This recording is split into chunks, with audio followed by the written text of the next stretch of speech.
喂，又係我完啦。咁啊，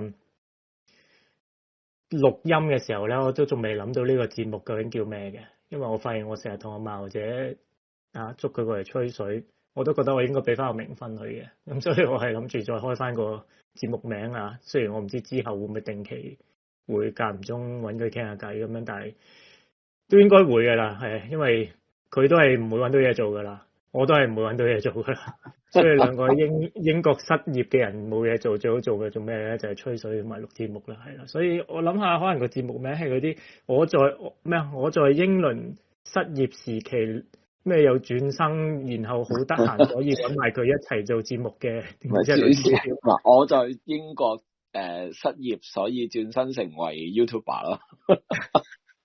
冇轉身啫，就咁成為啫，成為賺唔到錢的 YouTuber 咁樣啦，同再括弧自稱啊，即係 YouTuber 唔同，即係唔係都唔係，即係點講咧？都可能係人哋要俾你先可以話自己 YouTuber 㗎啫嘛，即係唔係求其掟個 YouTube 上去 KOL 先至係人哋封嘅 YouTuber 咧，你做就係噶啦。OK， 即係呢個都係可以自稱話 KOL。OK， 啱，你個 concept 係啱嘅。YouTuber 呢個身份，即係基本上你只要擺個節目上去，上公海 open to public 嘅話，你就應該可以叫 YouTuber 嘅。係啊，但係 KOL 就唔係咯。But anyway， 咁啊，雖然都係嗰句，我哋兩個喺英倫生活啫，但係我哋兩個都係唔知點解係英國嘅嘢係冇乜好講噶。即係又要聽英國嘅嘢，你可能翻馬或者英倫生活，可能都多啲英國嘅嘢啊。即係無論係呢個政治議題定係咩，但係至少佢都會講呢個英超啊，所以佢嗰邊嘅 channel 嘅關於英倫嘅嘢就應該會多啲。我呢邊就真係冇嘢好講嘅，所以我今次都係講翻香港嘢嘅，就係諗住講翻啱啱嗰個華加沙10號風球嗰單嘢咧，咁啊有一家4口啊。即係走出去海邊睇浪啦，然之後就個阿媽同個仔就捲咗出去啦，最後就個老豆就跳海救人，咁咁啱就喺即係岸邊都仲有啲船家喺附近就救起咗佢哋一家3口，即係佢哋3個啦，唔係一家3口嚟嘅。當其時係一家4口喺柴灣嘅岸邊睇，咁個仔係得5歲嘅，咁母子救起嘅時候咧就昏迷，咁兩個就喺深切治療部留醫。阿爸就清醒送院，但係就情況嚴重咁樣嘅。update 咗啦，兩個危殆嘅都變翻嚴重啦。即係好翻啲嘅叫做。向好嗰邊發展緊咯，係啊。咁都叫做好嘅，但係即係長期都有一種迷思嘅，就係唔明點解大家會有一種明知，即係其實。打風咧，即係去到10號風球、8號風球，某程度上已經係一個災難式嘅天災嚟嘅啦。但係我唔知係咪因為大家有一種叫做好彩嘅興，即係覺得自己唔會係嗰個受害人啊！即係有一種覺得，咁多人領嘢唔會咁啱係我嘅，即係所以就唔知點解都係有一種好強烈想走出去睇海追風嘅心態。我係到而家都唔明白點解會有呢種心態。我估係咁樣嘅，因為咧，過去嘅一段時間咧，啲8號波係渣咗，你記唔記得？即係啲人8號波冇料到嘅咁樣，我冇風嘅咁樣，咁所以會多咗人，咁然後咧8號好多時候咧8號波咧，同我哋細個嘅時候咧唔同啊嘛，即係鋪頭又開，跟住地鐵可能好似架空之外，其他有時都會開下噶嘛。跟住茶餐廳又開，麥當勞又開，戲院又開，好似變咗8號風球冇咗嗰種我哋細個感知嘅嗰種殺傷力啊。嗱，當然啦，呢次係額外嘅 case 嚟嘅，因為一早已經講到啦，最後個風力不似預期，或者係大體上不似預期咁誇張啦。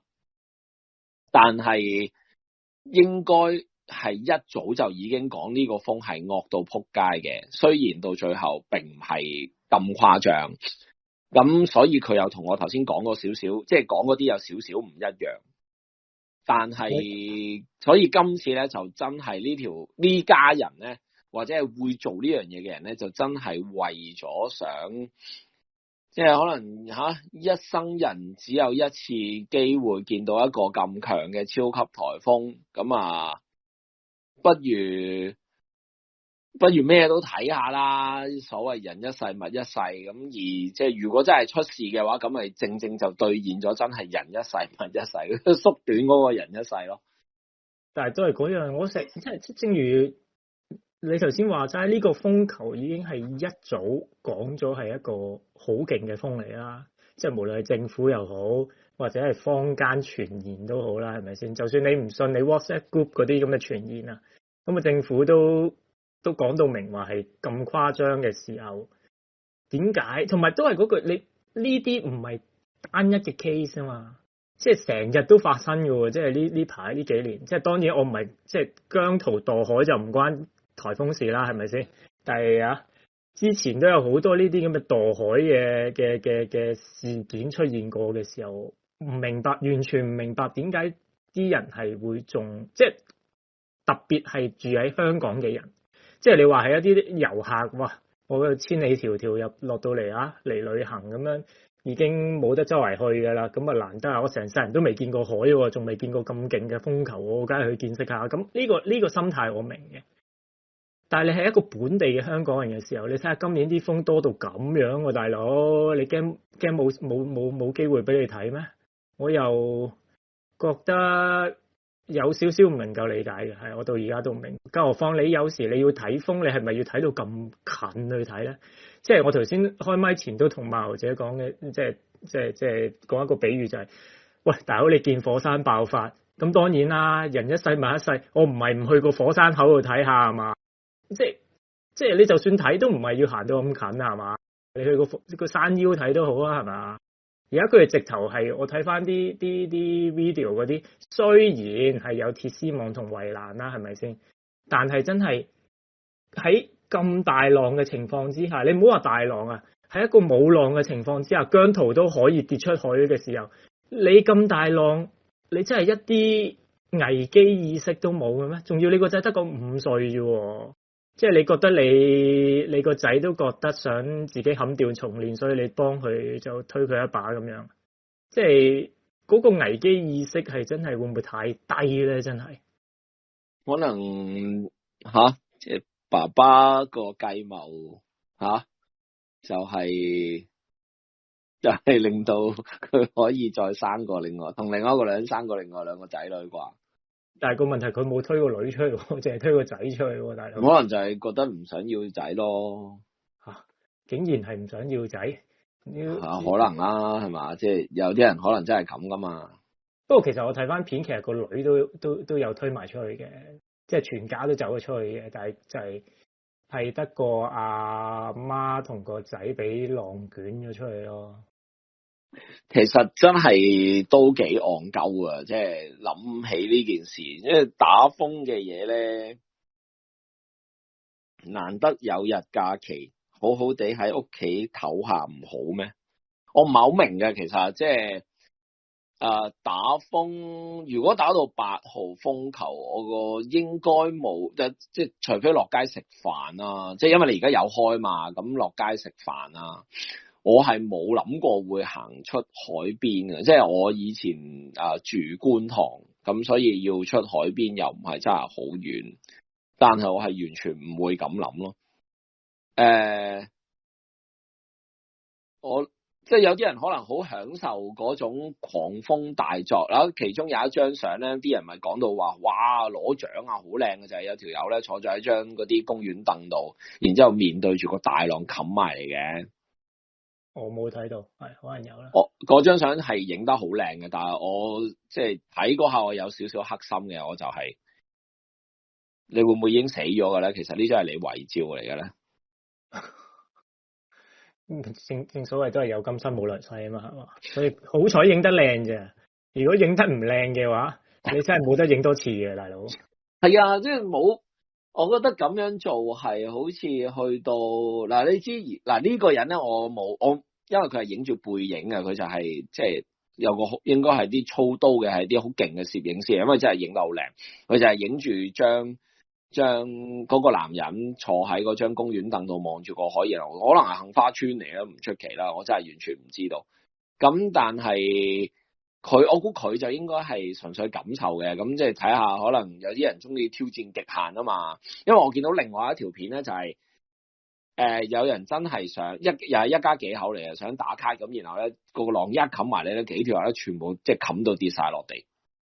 我覺得而家嘅打卡文化都係有影響嘅，即係令到呢件事更加普遍地發生，就係哇人哋影到張咁嘅相，即係如果影到就影到啦，即係俾個浪冚到嗰啲就梗係即係收咗皮啦。咁但係有啲會影到好靚啊嘛，咁佢就哇原來可以影到咁靚喎，喂唔得，即係人有我又要有，咁啊我都影張靚嘅相先。我覺得呢種打卡文化其實係幾唔理想嘅。但冇辦法，而家個世代就係即係唔好話年青人啦，而好似我哋呢啲年紀都有不少人係為咗嗰個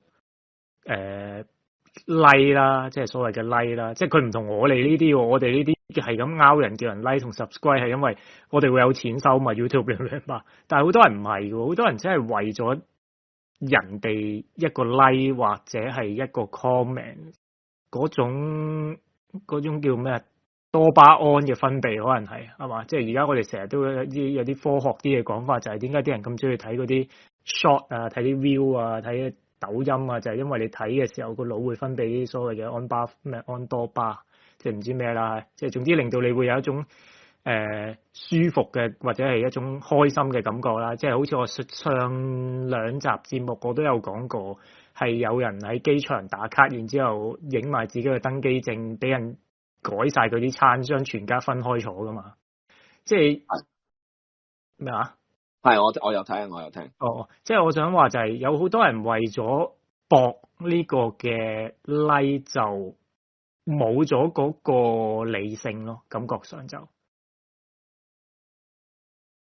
但係你博 like 其實我真係唔知道啊，即係因為我哋喺 social media 當然都想喺 like 上面有啲和應去刷到呢個存在感，令到覺得啊自己都係一個大家都會認同嘅人啦。我又唔係唔明嘅，但係攞條命嚟玩又冇必要啊。如果唔係，你可以去啲天台度玩parkour 噶。咪有噶，咪就係有人為咗做呢啲嘢，然後墮樓身亡，唔係冇見過，但係都係嗰樣嘢。我明白，即係可能有啲所謂嘅 KOL 或者係 YouTube，即係所謂比較專業啲嘅 YouTuber 啦。咁你 KOL 同埋 YouTube 係一個可以 physically 俾你賺到錢嘅情況之下，你去做呢樣嘢令到人 like 或者 subscribe， 我係完全明白。但係如果純粹係一個素人去到呢個地步，即係可能佢哋都有一種僥倖嘅心態，就係可能我去到睇，然之後我 post 咗之後，可能我就一朝成名啊！即係可能大家以後就會出咗名，就係不死還童咁咧，即係我一次冇事，兩次冇事，三次冇事，最後我就出咗名，就成為呢個不死還童咁。即係可能會有呢種僥倖嘅心態，但係正如你話齋係。即係你而家今次玩到係你唔係淨係攞自己條命嚟咁簡單，你係將你屋企人條命都擺埋出嚟，咁呢下就真係有少少唔係好明白，同埋都係嗰樣嘢，唔係淨係呢一家四口會有呢件事發生，你哋見到有好多即係新聞有好多報道啦，即係除咗呢一家四口之外，另外都有兩個外籍嘅母親咧，應該係就帶咗個子女又係出去杏花村嗰度影相啦。咁但係呢個比較我比較 surprise 嘅係呢一單直提差佬拉咗嗰兩母女，唔係兩個阿媽嘅，我就覺得有啲不明所以。即係點解差佬可以拉人呢單嘢，我又覺得好奇怪。應該唔係淨係勸喻佢翻入去嘅啫咩？呢個都係另外一個問題。其實咧，之前咧，唔係話北角啊發生咗一單炸彈發現案嘅，係。咁佢嗰晚咧就動員咗好多人啦，然之後就強行，如果敲門唔應嘅就強行爆門，即係趕嗰人離開自己屋企啊嘛。係咩？搞到咁誇張咩？爆有人係咁樣樣嘅，有人係咁樣樣嘅。咁個問題就係究竟有幾多或者有幾大嘅權力可以令到佢哋咁樣去驅趕一個人？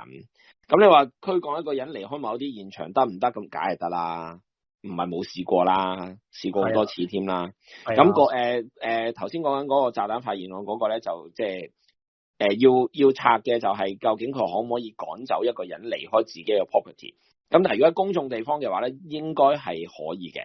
即係如果嗰個地方係危險，咁佢即係譬如你其實冇㗎，你一拉咗帶咁啊，已經可以趕你走啦，即係冇難度，冇難度。我完全明白趕人走嗰樣嘢，嗰個就算你話佢爆門嗰個我都明嘅，即係純粹可能都即係講即係我明白佢嘅原因或者係理解，因為危險所以即係知道你喺入邊，咁你叫極你都唔出嚟啦，咁我唯有爆門，然之後救你出嚟啦。即係但係今次我頭先講嗰個外籍女性被拘捕，佢哋係講緊直頭係拘捕，唔係驅趕啊嘛。即係當然我都明，好多時好多人又有一種即係之前啦，即係幾年前都已經有一個好出名嘅啦，就係當其時冬天嘅時候，有個喺極端天氣之下，有個香港嘅女士死都要行上去呢個大帽山上邊睇結霜定唔知咩，然之後佢都講嘅話條命係我自己嘅，到時唔使你救咁嗰啲，即係講呢啲說話嘅時候，有時就好似即係唔係你話唔救就唔救咯，即係政府係。自殺係佢嘅權利嚟嘅，但係警察消防係喺佢嘅任務上面，佢要救你咯。係佢唔會見死不救咯，即係雖然你要自殺係你嘅選擇，呢個係完全明白嘅，但係香港係未有所謂嘅安樂死噶嘛，即係當警察或者係消防見到有危險嘅時候，佢哋係需要去救你啦，就算你喺一個唔願意嘅情況之下都要，所以你會見到平時有啲人跳樓啊，或者嗰啲點解要封晒條路，然之後消防要喺下面開晒嗰啲叫咩啊氣墊，然之後要去救你，就係雖然你係有權去自殺，但係當佢哋發現呢件事嘅時候，佢哋嘅職務就係需要去救你咯。但係我都係覺得我唔明點解係要拘捕咯，今次就係。我諗你而家見到嘅就係佢好容易，因為我唔知佢究竟用咩即係咩例去告佢啊。咁但係而家佢係好容易就可以用，譬如煽動群眾啊，或者係遊蕩啊，或者係行為不檢。你睇下上次喺葵廣嗰次都係咁啫嘛，佢都係用告佢遊蕩噶。上次葵港嗰個賣書嗰個啊，佢最初係兇佢啊嘛，話因為你引人圍觀就已經係可以導致到咩破壞社會安寧咁樣嘛。咁跟住佢話人哋圍住我睇過咩時候，我大聲唔代表冇禮貌，即係類似咁樣啦。即係個結構次序係咪咁，我當然唔知啦。咁但係到最後係告佢遊蕩啦。咁所以你話佢可唔可以告佢？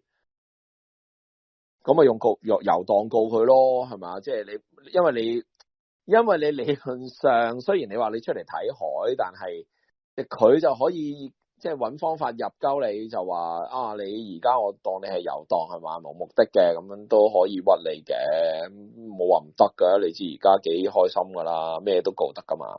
即係簡單嚟講，即係尋釁滋事啦，係嘛？係啊，即係所以我估即係咯，其實係尋釁滋事啦。咁所以。但係就要用翻香港嘅法律，咁所以佢咪揾告遊蕩咯。但係即係葵港嗰個我都明啦，即係佢控制唔到，然之後揀咩啫？但係呢個咁你唔知佢有冇控制過佢嘛？不過算啦，喺香港唔明白嘅嘢都唔係淨係得呢單，所以係啊，即係掌握唔到點解會選擇決定要拘捕佢，即係究竟拘捕佢嘅理由。要唔好講話理由咯，即係究竟係咪真係好需要或者好值得拘捕佢咧？咁樣咁通常呢啲拘捕完之後，最後都係證據不足，佢放翻去噶啦，係嘛？可能不了了之咯，到最後都係。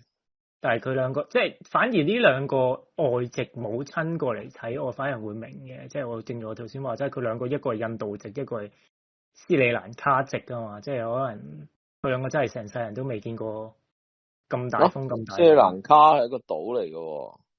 咁佢可以住喺島中間，然之後長期未見過海噶嘛？做乜啫？有人呢個世界有樣嘢叫足不出戶噶嘛？係咪？得，咁你咪繼續留喺屋企咯。今次做咩要出戶咧？咁係啊，所以佢今次出咁難得出得嚟啦，咁佢咪再嚟望下咯，係嘛？但係同埋經過呢次打風咧，我反而我有另外一個，我發現而家啲人好似都好極端下喎，香港人而家嚇。一邊就好似完全覺得冇事咁樣走出去追浪啊，另外一邊就搶晒超級市場同街市啲嘢。即係呢件事sorry， 係呢兩種行為可以係同一班人做出嚟噶。即係佢搶晒啲嘢之後就覺得安心啦。咁我都係一個安全嗰個安全感大咗啦。咁我就出去追風啦，係嘛？唔係，我頭先明白你講嘅意思嘅，即係有人就好擔心，其實只係打一兩日風，但係就要搶即係6個月嘅嘢食咁樣樣。係啊，就好似從此以後都唔會再見到超級市場噶啦。係啊，即係好似成世都唔係好食菜嘅，就係打風嗰2日就走去搶菜嗰啲咧。咁但係即係咁講啦，我覺得呢個世界咩人都有啦，總有啲黐線佬、黐線婆噶嘛。即係講到好似好恐慌咁樣，但係即係嗰下嘅 panic 係去到佢自己其實唔知自己做緊咩，我有可能覺得。同埋有時另外就係你知香港人咧，有部分香港人咧真係好撚自私噶，都好多。其實有時我都唔係好中意香港人，就係因為呢啲咯。係啊，即係嗰種自私嘅程度真係好誇張啊！所以你咪就係你見到超級市場同街市嗰個情況嘅時候，你就知道嗰一群自私嘅人其實係為數不少咯。之後當然我唔知道班係咩人啦嚇，但係即係你知而家好中意講新香港人啦，我唔敢講係嗰啲全部都係嗰啲人啦。就算本地嘅即係由本地土生土長嘅，我都深信有不少嘅人係咁樣嘅。特別係經過 Covid 之後，大家就可能唔知啊，可能覺得個風可能打完風之後又俾人隔離定唔知咩，所以係咁搶。即係啊，我都係唔明嘅。打風呢啲真係打極都係2日嘅啫，係嘛？2-3日啫，俾咗佢3日啦，係嘛？都唔使搶到個超級市場吉晒㗎，係嘛？同埋正如你頭先一開始都話晒，而家就算打風啊，其實都有好多食肆或者係其他地方都係繼續營業㗎啦。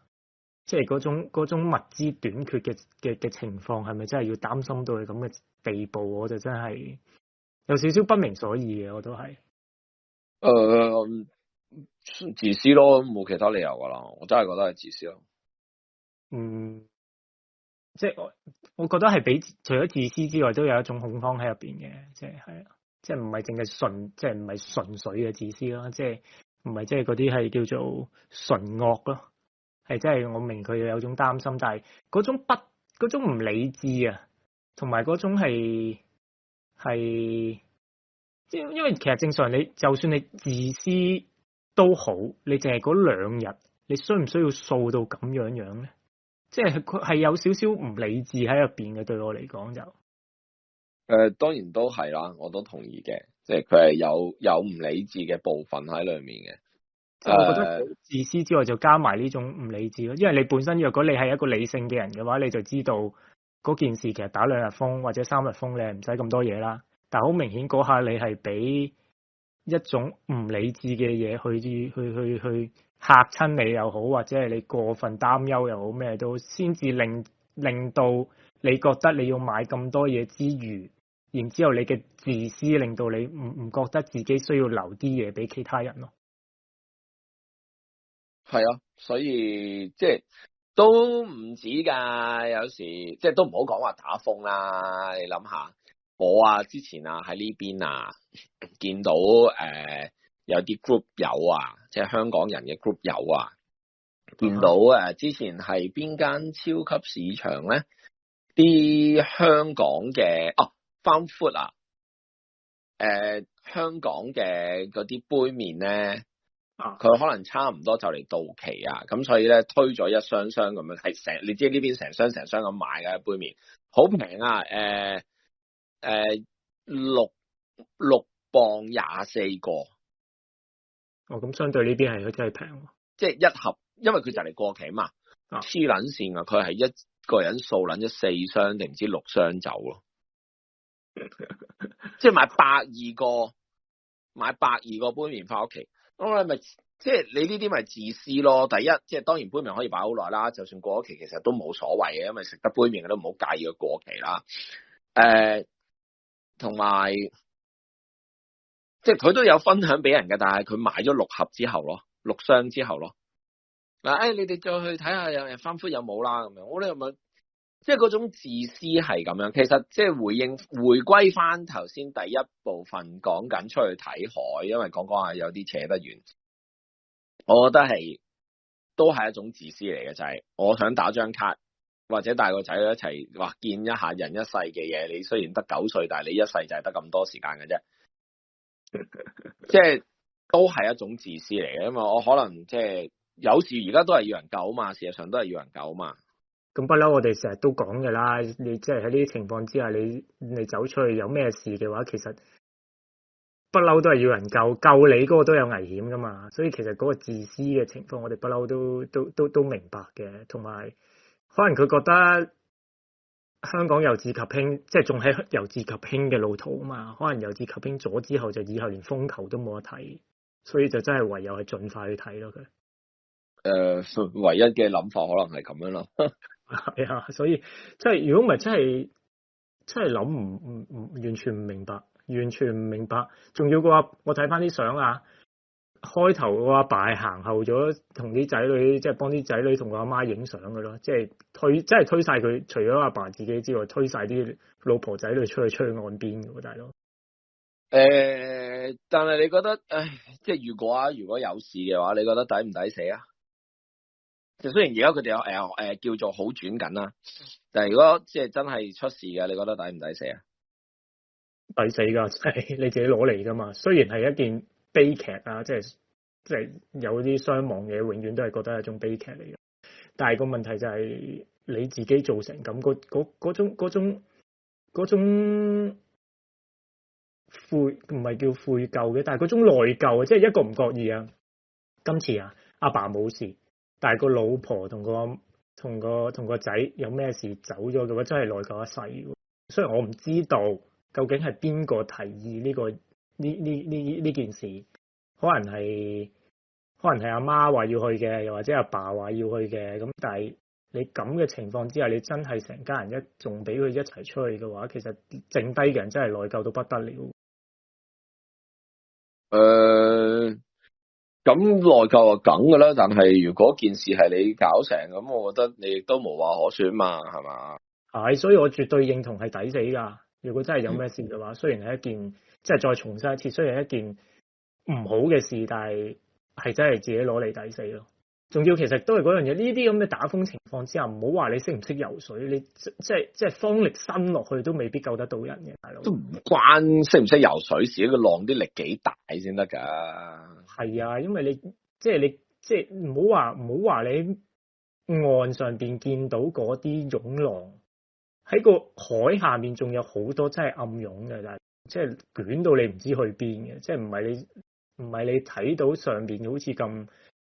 平時游水咁嘅，絕對係一件好危險嘅事嚟嘅，所以即係唔知可能經過即係唔怕，即係冇呢啲咁嘅事咧，大家就唔怕死咁樣咯。但係呢排呢幾年其實都間唔中就聽到呢啲咁嘅事，但係大家都可能有一種嘅好彩嘅成分咯，覺得自己會係冇事咯，但係就最後就係咯，你就真係變成呢個事主咯，而家就係咁好多時。好多時都係你出得去，你就唔預自己係會出事噶嘛。但係你好彩，即係叫做好彩定唔好彩咧？咁多人出去睇浪，就係你有事。嗱，即係咁講啦。你所謂話啊，如果我去睇浪，我係預咗我會有風險嘅，你會做啲咩啊？你最少帶個水泡啊。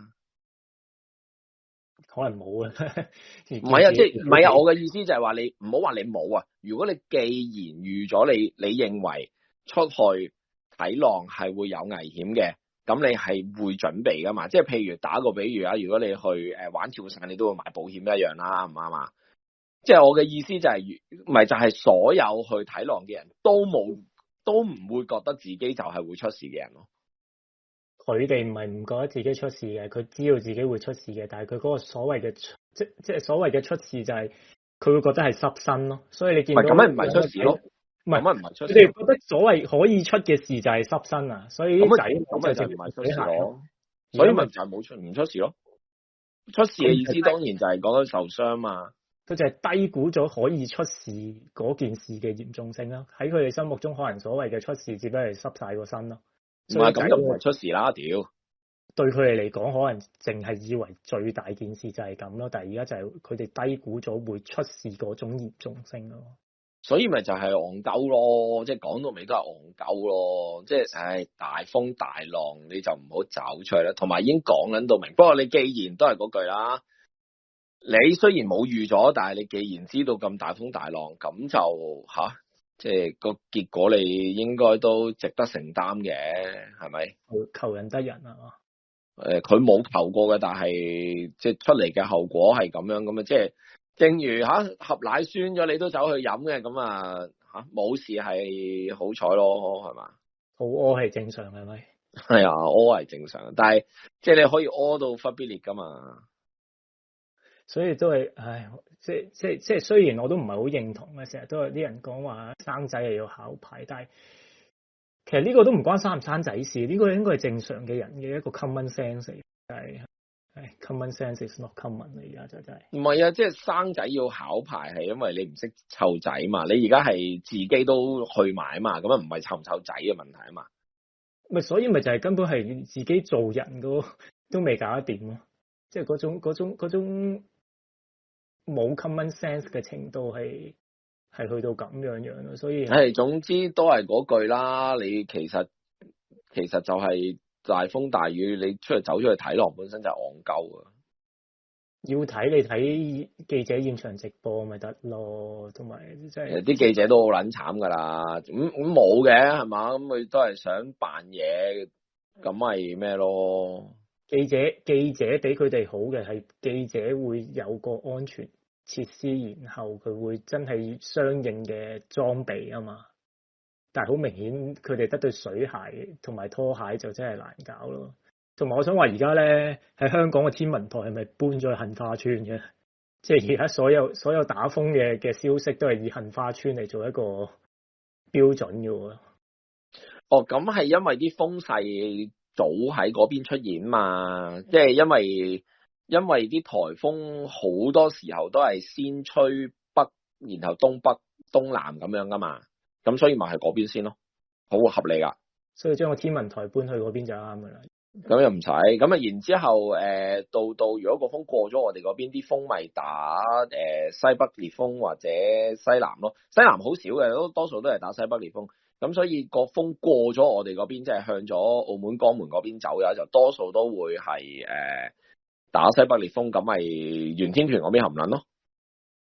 咁咪地理嘅問題，所以係純粹地理嘅問題。係啊，所以而家好多時候就係一打風嘅時候就係大西北冇乜事噶嘛，係講初頭係咯，初頭係啊，之後轉個頭先至大西北先至開始遇大風咯，係啊。喂，咁你嗱，其實最後都即係當傾下咁，你覺得呢個追風嘅行為需唔需要立例咧？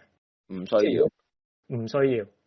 我唔覺得太多嘢要立例，太戇鳩啦！即係如果太多嘢要立例，我完全同意嘅。但係個問題就係，如果當咁多人都係戇鳩鳩嘅時候，咁救得到嘅咪救唔到嘅咪唔救咯。我覺得即係不能因為嗰樣嘢危險，你係禁止佢啊嘛。如果係咁樣嘅話，咁可能要所有家居都要有一啲監控系統，以防有啲細路仔插隻手指入去個插咗裏面，係嘛？即係唔得㗎，即係咁樣。咁如果係咁樣嘅話，所有嘅高處都要，譬如山頂咁樣，全部都要起一個透明嘅巨大玻璃幕咁樣。咁然後譬如所有沙灘你都唔可以再游水啦，因為游水係會浸死人嘅。但係個問題係，不過算啦。如果正如你話齋，如果真係慢慢即係當你管得一樣嘅時候，就只會越管越係啊，多嘢。唔係一個應該要有嘅，我甚至乎我會認為呢個唔應該係一個討論咯，因為即係咁樣係危險嘅。即係當有人覺得咁樣都攞嚟值得討論嘅話咧，本身就已經好危險。因為其實我見過啲留言咧，即係有啲 comment 係講緊呢個風向咯。即係我完全同意你嗰種嘅諗法嘅，我都覺得係你管得一樣嘅話，就會管埋其他㗎啦嘛。所以我絕對贊同係唔應該立例去規管嘅。但係個問題就係而家開始有人有個即係起碼留言，我見到幾個係有呢種嘅諗法咯。只要咁啲人都講生仔要考牌啦，考牌咪即係一種管下一樣戇鳩啫嘛。但係都係嗰樣。如果唔係有啲人真係咁戇鳩嘅話，其實真係冇人會。喂，咁你唔可以唔容許人戇鳩噶嘛？呢個世界咁多戇鳩嘅人，你殺晒佢咩？但係個問題，你可以教育戇鳩人噶嘛？係嘛？可以，係啊。咁其實傳媒或者好多，譬如你睇最近有講呢單風災嘅 YouTuber， 佢哋都講話，總之咩都好，大家都要小心啊，千祈唔好出街啊。譬如我之前聽咗阿胡絲同埋阿聰祥，因為佢哋兩個都係天文台做噶嘛，咁所以咧就喺即係講呢單嘢，喺香港嘅 YouTuber 嚟講最有知識啦。